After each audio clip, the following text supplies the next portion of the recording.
Welcome. I'd like to show you an alternative method for sewing a seam.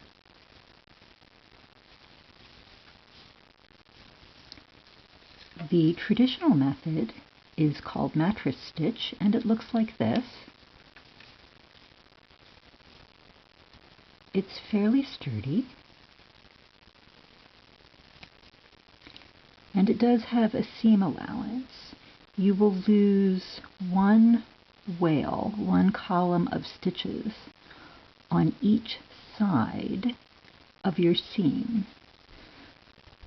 That doesn't really matter when you're in plain stockinette, but if you have a pattern, you have to remember to add a column of stitches on each side so that when you lose those columns, your pattern will line up. Ann Budd has an alternative method for working mattress stitch.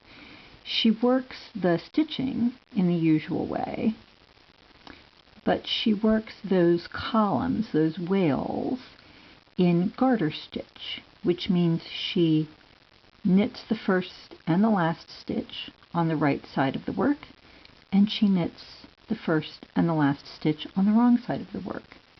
And as you see, this provides a very nice guide for seaming, and you get an excellent seam with that method. I see why she uses it. The method I want to show you is working mattress stitch, but on the stitches you get from a vertical lifeline.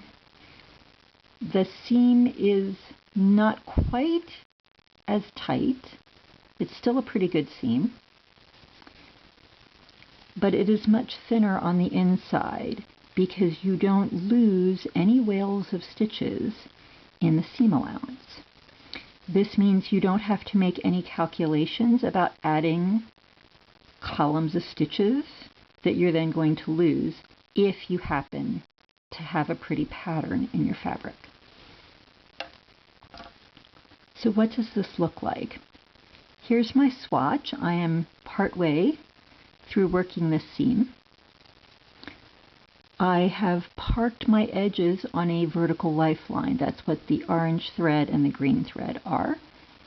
This means that every time I work across, when I turn to work to the wrong side, I wrap the yarn around my vertical lifeline. So I get one of these stitches for every 2 rows of knitting. When I'm ready to sew my seam, I can slide some small needles along those vertical lifelines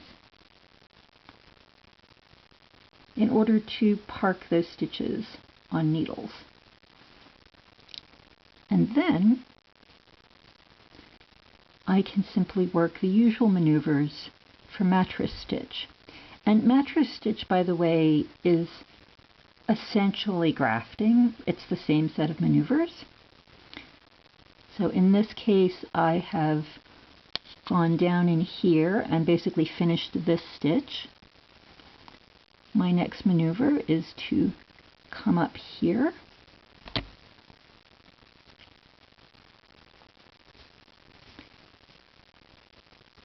jump across,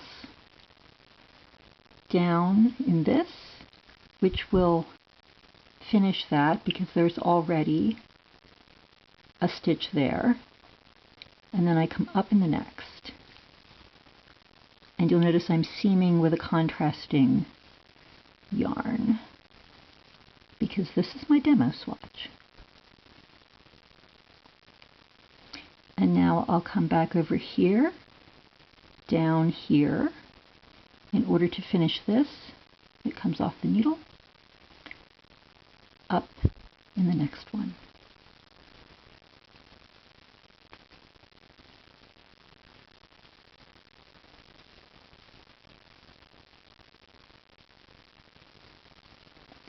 I'll do just a little more. So down, and pull it off and up.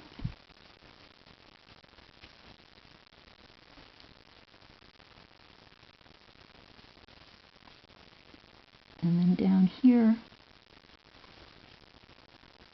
And then the next move would be to come up here.